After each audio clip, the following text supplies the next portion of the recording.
¿Trajo Biblia hoy? Algunos en el celular, otros están esperando que salga acá. Pero ¿qué quieren que les diga? Los que hemos nacido en la primera parte del siglo pasado, nos cuesta desprendernos del papel y la tinta. Todo eso del celular está muy bien, es muy cómodo, todo lo que ustedes quieran. A mí me cuesta. Pienso que es más de uno de mis hermanos que ya más o menos peinamos canas y que no peinamos tantas, nos cuesta más. Pero sea como sea, es bueno que la palabra de Dios esté aquí y esté aquí, para luego poder obedecerla. Así que luego más adelante les voy a ir dando algunos textos para que ustedes, juntamente conmigo, podamos estar leyendo lo que la palabra de Dios dice. Pero en primer lugar, lo que les quiero decir es que durante todo este mes estuvimos hablando acerca de la familia, de distintas maneras, con distintos ejemplos, comenzando como siempre con el principio, allá en el Edén. Y el primer matrimonio, compuesto por Adán y Eva, fue realizado por Dios. Eso no quiere decir que nos trae una garantía 100%. Pero mientras ellos estuvieron bajo el mandato de Dios, obedeciendo a Dios, la cosa fue muy bien. Luego se dejaron embaucar por la serpiente, por Satanás, y las cosas derivó en lo que nosotros estamos viviendo desde hace todo este tiempo, desde aquel tiempo hasta ahora, calamidad tras calamidad. Porque cuando Cristo no reina en el corazón, no puede haber nada bueno por más que querramos hacerlo. No hay buena voluntad cuando Dios no está en el corazón. Una de las cosas hermosas que nos enseña la Biblia es que la idea brillante de Dios fue la familia. Una de las tantas ideas brillantes de Dios fue crear la familia. Y la familia, por ser creación de Dios, va a permanecer hasta siempre. Nadie podrá destruirla, porque es obra de Dios. Y depende de nosotros, los que conocemos a Dios, los que tenemos esa comunión con Él, de mantener nuestras familias dentro de lo que la palabra de Dios indica. Para que realmente la bendición de Dios repose en cada uno de los que integran la familia, papá, mamá y los hijos. Para que de esa manera, a través de las distintas generaciones, la bendición de Dios vaya pasando a todos. Es la única forma de que realmente podamos vivir en paz en el corazón, habiendo tenido ya la paz con Dios. La Biblia comienza con un matrimonio. Cuando Dios vio que Adán estaba muy solo, a pesar de todos los adornos que le puso, los animales y todo lo demás, faltaba algo para este hombre. Y entonces dice, no es bueno que el hombre esté solo. Y Daniel nos habló de que le dio una compañera idónea, alguien que le pudiera acompañar y pudiera ser el complemento de este hombre llamado Adán. Y formó a Eva. Ahora, ¿ustedes saben por qué Dios tomó una costilla y no un brazo o alguna otra parte? Porque según los científicos, de una costilla se sacan todos los elementos para formar un cuerpo humano. De una costilla. Y tenemos 12 de cada lado. ¿No es cierto? Así que se pueden formar varias. Pero el Señor hizo una sola. Miren ustedes qué interesante. No lo hizo igual a Él en cuanto al físico. No lo hizo igual a Él en cuanto a lo psicológico. Pero sí lo hizo igual a Él en cuanto a lo espiritual. Porque todos los seres humanos tenemos esto en común. Podemos ser distintos en pensamiento, distintos en cuerpo, en físico, pero todos tenemos necesidad de Dios, porque Dios nos creó para Él. Y cuando nosotros nos encontramos con Él, esa necesidad se satisface. Por eso, habiendo conocido a Dios, muchas veces viene a nuestra mente esta pregunta, ¿cómo viven aquellos que no tienen a Dios en su corazón? ¿Cómo viven? Si es que podemos llamar que eso, lo que están viviendo es vida. Más bien es un durar, porque no hay esperanza. La esperanza viene de Dios. Ahora, Dios comienza con este matrimonio Y al final de la Biblia termina con otro matrimonio. ¿Se dieron cuenta? Ustedes saben que no siempre el último libro es el último en la historia de Dios. Vamos a ir viendo eso más adelante. Si leemos atentamente, mis hermanos, Dios cuando crea al hombre y la mujer los bendice en gran manera. Y le dice que fructifiquen y se multipliquen para llenar la tierra. Y eso es lo que está sucediendo. Hay más de 7.000 millones de habitantes en este planeta. Si Adán y Eva se levantaran en sus tumbas, dijeran, todos esos son descendientes nuestros. Sin embargo, es lo que pasa.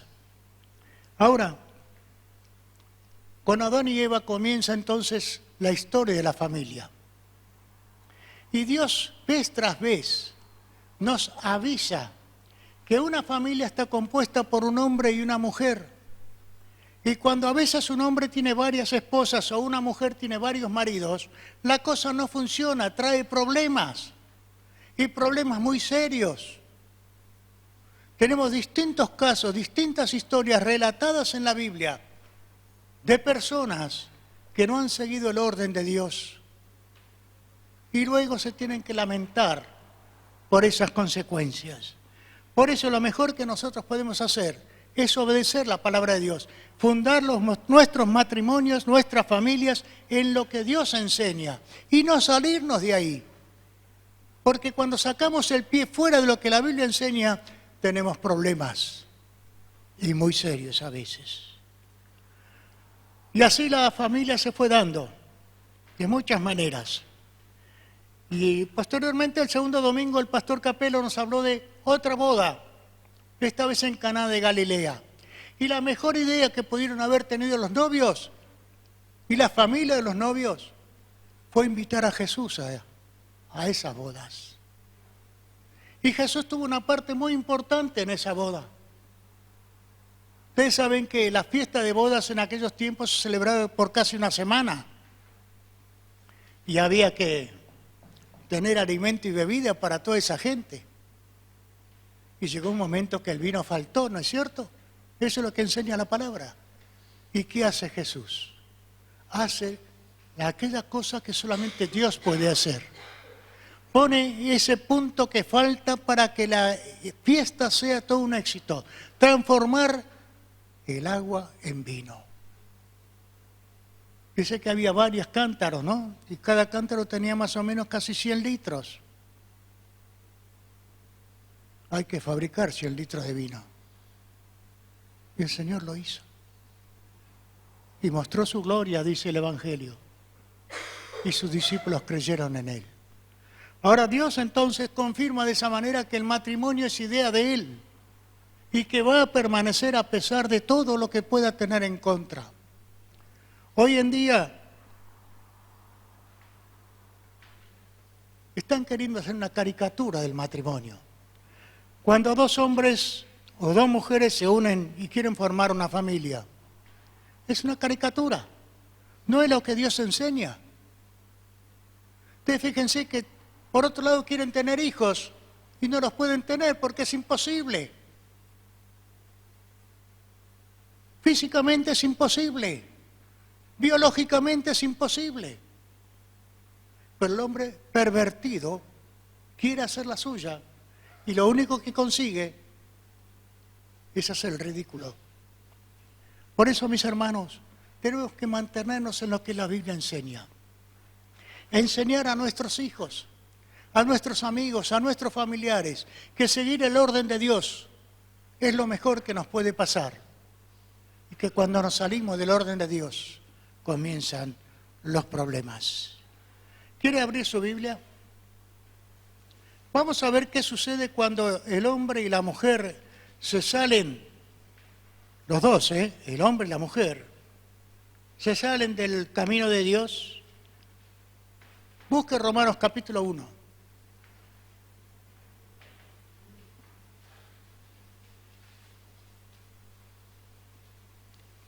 ¿Está allí? La familia comienza con un hombre y una mujer, unidos en matrimonio. para que puedan tener hijos y formar una familia. Pero la perversión humana hizo otra cosa. Y fíjense ustedes la radiografía que hace la Biblia acerca de la situación del corazón humano apartado de Dios. Verso 24 en adelante dice: por lo cual también Dios los entregó a la inmundicia en la concupiscencia de sus corazones, de modo que deshonraron entre sí sus propios cuerpos, ya que cambiaron la verdad de Dios por la mentira, honrando y dando culto a las criaturas antes que al Creador, el cual es bendito por los siglos. Amén. Por esto Dios los entregó a pasiones vergonzosas, pues aún sus mujeres cambiaron el uso natural porque es contra naturaleza. Y de igual modo también los hombres, dejando el uso natural de la mujer, se encendieron en su lascivia o malos deseos, para aquel que no entiende la palabra, unos con otros, cometiendo hechos vergonzosos hombres con hombres y recibiendo en sí mismos la retribución debida a su extravío. Y como ellos no aprobaron tener en cuenta a Dios, Dios los entregó a una mente reprobada para hacer cosas que no convienen, estando atestados de toda injusticia, fornicación, perversidad, avaricia, maldad, llenos de envidia, homicidios, contiendas, engaños y malignidades, murmuradores, detractores, aborrecedores de Dios, injuriosos, soberbios, altivos, inventores de males, desobedientes a los padres, necios, desleales, sin afecto natural, implacables, sin misericordia, quienes habiendo entendido el juicio de Dios, que los que practican tales cosas son dignos de muerte, no solo las hacen, sino que también se complacen con los que las practican. Es una radiografía de lo que hoy estamos escuchando por televisión o leyendo en el diario. Si usted quiere saber qué es lo que sucede día a día, no hace falta que prenda el televisor. Vaya a leer esta parte de Romanos capítulo 1 y ahí lo va a tener. Y esto fue escrito hace 2000 años, hermanos. Y el corazón humano no ha cambiado. Pero nosotros, los que somos de Jesucristo, tenemos que hacer la diferencia. Viviendo vidas que agraden al Creador, para que Él nos pueda bendecir. Y con la bendición de Dios, disfrutar de nuestras familias. La familia comienza con un hombre y una mujer que se aman. Ustedes saben que a través de la historia hubo matrimonios por interés, por conveniencia política, el caso Salomón, por ejemplo, y que le trajo la ruina a su reinado, que terminó rompiéndose en dos. Por eso, mis hermanos, es muy peligroso salirse de la palabra de Dios, y tenemos que vivirla tal cual nos dice, y tenemos que enseñarla con nuestro ejemplo de vida. Ese sentimiento que se llama amor, que a veces no sabemos explicar porque no hay palabras para explicarlo. ¿Qué es el amor? No hay palabras. Simplemente es algo que se vive, se experimenta. Comienza quizás con una ilusión, como decimos poniéndose los ruleros. Comienza quizás con una mirada. Comienza quizás con una amistad. Y luego va creciendo. Y cuando se van conociendo, se dan cuenta que hay algo que los atrae mutuamente. Y luego hacen las cosas como Dios manda. Se unen en matrimonio. Y es hermoso vivir en matrimonio, mis hermanos.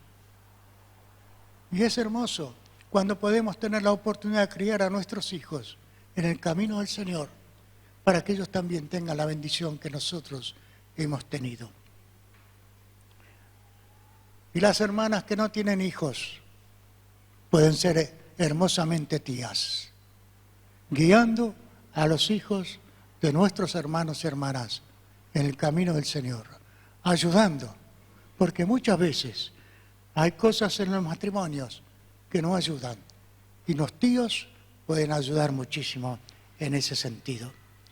Así que cuando el matrimonio comienza unidos en ese amor que Dios pone en el corazón Y más aún todavía cuando los que somos de Cristo buscamos a la otra parte, ya sea un hombre o una mujer, que también es del Señor. Ya estamos ganando mucho terreno a favor. Busquemos siempre a alguien que tenga la misma fe, porque podemos tener muchas diferencias de opinión, pero si la fe, que es la base de la familia, la fe en Dios, en Cristo, no está bien puesta, todo se viene abajo. Y comienza con aquella famosa frase: el amor se gastó, como si fuera una moneda, como si fuera dinero. El amor hay que renovarlo día tras día, con palabras, con acciones, con hechos, con miradas, con caricias, con besos. El amor hay que estar alimentándolo constantemente para que no se diga el amor se acabó, se gastó. Esa es la frase que utilizan aquellos que quieren cambiar de esposo o de esposa. Aunque hoy en día es más fácil porque ya no se casan, se juntan. Y ese no es el plan de Dios. Porque en el matrimonio hay responsabilidades. Cuando dos personas se juntan, en cualquier momento que las cosas no están bien, se dan un portazo y se mandan a mudar. ¿Y qué pasa con los hijos? Que son los que sufren. Por eso, cuando una persona se casa en matrimonio con otra persona del otro sexo, lo que está haciendo es estar dentro del mandato de Dios y Dios va a bendecir ese matrimonio. Pero cada uno de nosotros debe hacer su parte. Cuando no hay amor entre los esposos, el matrimonio se derrumba. Y luego vienen los problemas aumentados. Vamos a ver ahora otra cita bíblica. Primera de Tesalonicenses, capítulo 4.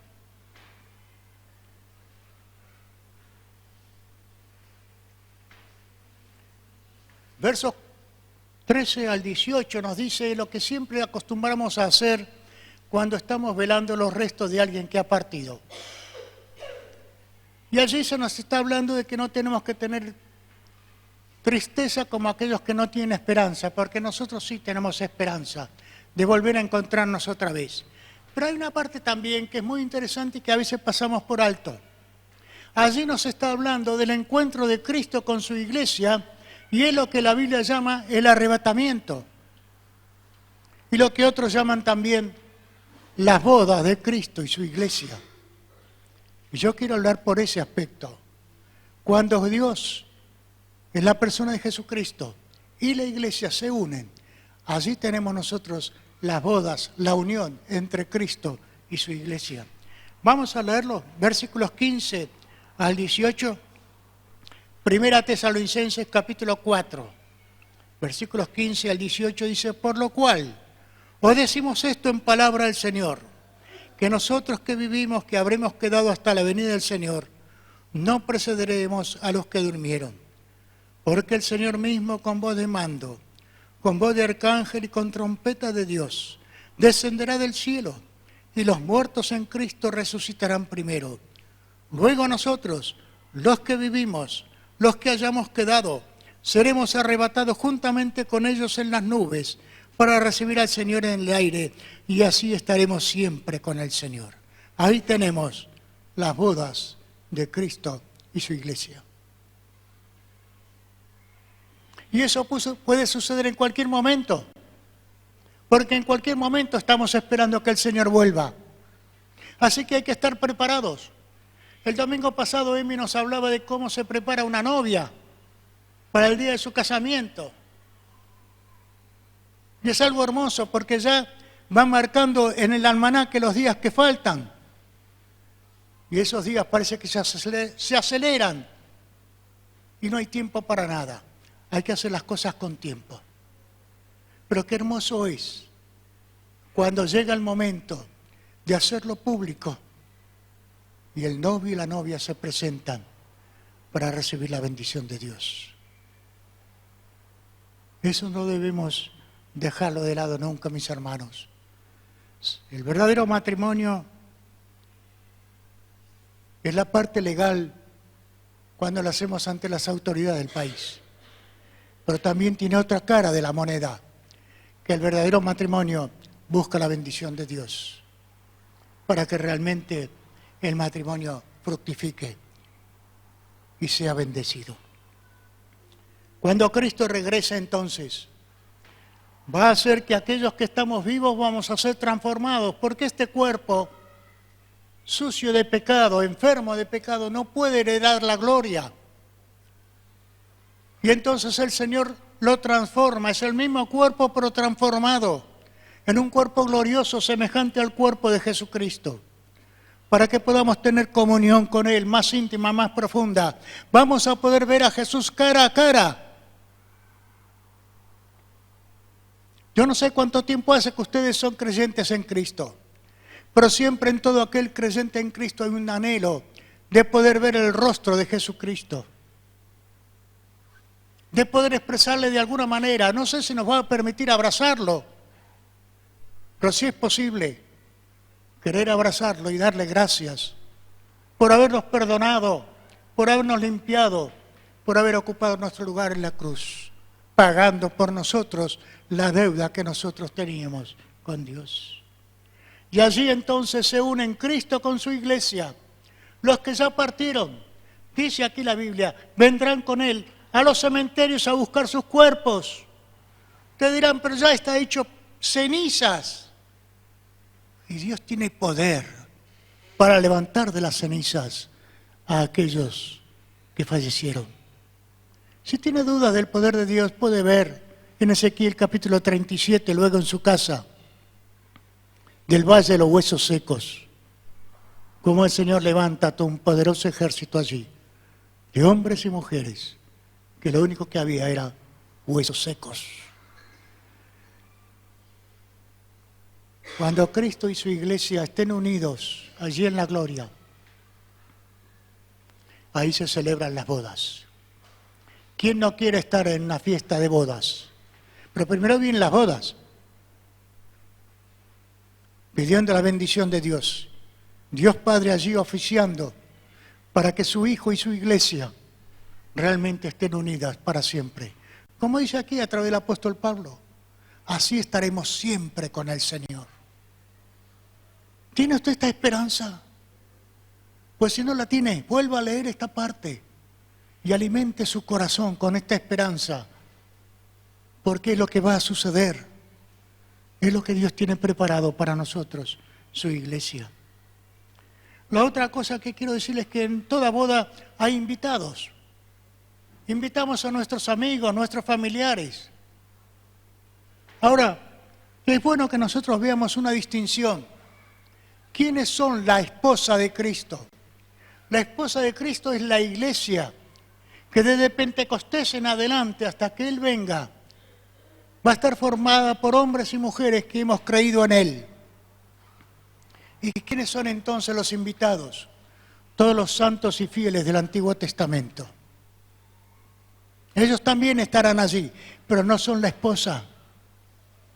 Ustedes recordarán cuando Juan el Bautista está hablando de Jesús, dice que Él es el amigo del esposo y que Él se goza escuchando la voz del esposo. Él no es la esposa, Él es parte de los santos y fieles del Antiguo Testamento que permanecieron fieles esperando la venida del Mesías. Y cuando Juan el Bautista nos está hablando de que el Mesías vino y que Él es el amigo, porque Él fue el que preparó el camino para que el pueblo pudiera reconocer a Jesús como el Mesías. Él es parte de aquel amigo del esposo que se ocupaba de los detalles de las bodas. Así que ellos también estarán allí. Pero usted y yo, mis hermanos, somos parte de la iglesia.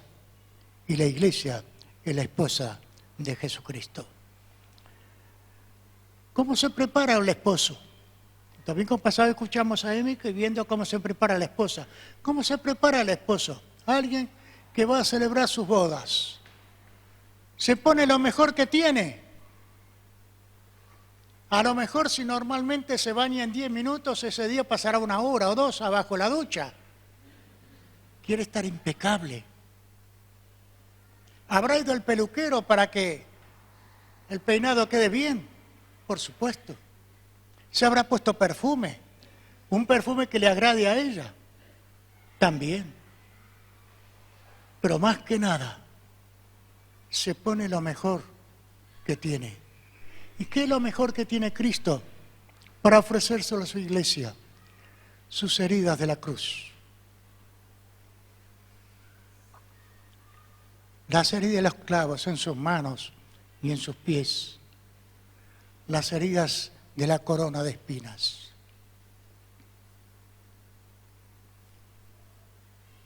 Esas son las credenciales de Cristo. Y que las ofrece a su iglesia. ¿Y ella cómo se viste? Con lo mejor que tiene. Vamos a buscar la otra cita. Apocalipsis, capítulo 22. Perdón, capítulo 19.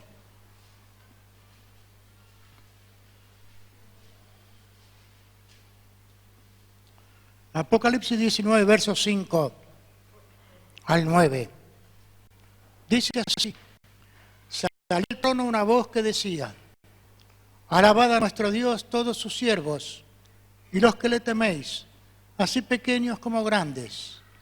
Y oí como la voz de una gran multitud, como el estruendo de muchas aguas, y como la voz de grandes truenos que decía: aleluya, porque el Señor nuestro Dios Todopoderoso reina.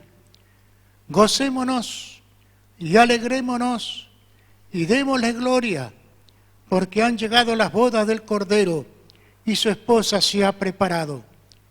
Y fíjense cómo va a estar ella vestida. Y a ella se le ha concedido que se vista de lino fino, limpio y resplandeciente, porque el lino fino es las acciones justas de los santos. Y el ángel me dijo: escribe, bienaventurados los que son llamados a la cena de las bodas del Cordero. Y me dijo: estas palabras son verdaderas de Dios. Así que, mis hermanos, tanto el esposo como la esposa se visten las mejores galas que tienen para presentarse el uno frente al otro y ofrecerse mutuamente. ¿Alguna vez pensó que Dios le iba a dar a usted semejante honor? ¿Alguna vez pensó que Dios lo iba a separar para que formara parte de la iglesia de Cristo y fuera realmente aquella parte que es la que tiene que anunciar el Evangelio de Jesucristo para que la iglesia esté completa? Porque todavía no está completa. Cuando la iglesia esté completa, entonces Jesús vendrá. Pero mientras tanto a la iglesia le corresponde seguir anunciando el Evangelio para que otros más que ya están designados por Dios para ser parte de la iglesia, pero que todavía han tomado esa decisión, puedan hacerlo. Y este fin de semana, la iglesia como nosotros tiene la oportunidad de hacerlo, de anunciar el Evangelio, para que otros más se añadan a la esposa de Cristo. Yo quiero estar allí ese día, cuando se celebren esas bodas, el encuentro de Cristo con su iglesia. ¿Usted? Yo estoy seguro que voy a estar. ¿Usted? Piénselo. Piénselo. Tenemos un futuro glorioso, hermoso, que no se termina con la muerte, sino que ahí comienza la segunda etapa, mucho más hermosa y con mejores resultados, porque ya no habrá pecado, ya no habrá nada que estorbe, y la gloria de Dios se va a manifestar en la vida de todos nosotros, cuando unidos con Cristo estemos allí, lo que la Biblia llama la boda del Cordero de Dios. Y el posterior banquete, gozándonos. Y ahí no hará falta que Jesús tenga que transformar el agua en vino, porque habrá abundancia. Así que, hermanos, pensemos en esto. En tiempo de calamidad aquí en la tierra, podemos estar gozándonos, a pesar de las circunstancias externas, de que nos espera un futuro glorioso por ser parte de la iglesia de Cristo. ¿Oramos? Gracias te damos, Señor, por tu palabra. Gracias te damos, Señor, porque tu palabra es verdadera, porque sale de tu boca, Señor, y tú nunca mientes. Gracias porque las hiciste escribir, Padre. Gracias porque el Espíritu Santo inspiró al apóstol Juan a escribir estas palabras. Gracias porque sabemos que es nuestro futuro eterno el que nos espera en la gloria contigo, para nunca más separarnos de ti. Gracias porque allí no habrá llanto, ni dolor, ni muerte, porque las primeras cosas habrán pasado. Esperamos, Señor, ansiosos, que otros más se unan a esta tu iglesia, para que juntos podamos estar en esa fiesta y poder gozarnos contigo. Danos, Señor, en este fin de semana, el poder ver cómo tú haces crecer a tu iglesia en este lugar, dándonos almas preciosas de niños, jóvenes, mayores, familias enteras de este barrio, para que se unan a tu iglesia y seamos un cuerpo que te glorifique, que te honre, que te sirva con todo el corazón. Concédenos esto, Señor. Es el anhelo de esta tu iglesia, para presentarnos delante de ti con un vestido resplandeciente de lino fino, porque estaremos haciendo lo que tú quieres que hagamos. Bendícenos y ayúdanos a hacerlo, Señor, a pesar de la oposición que podamos tener. En el nombre de Jesús. Amén.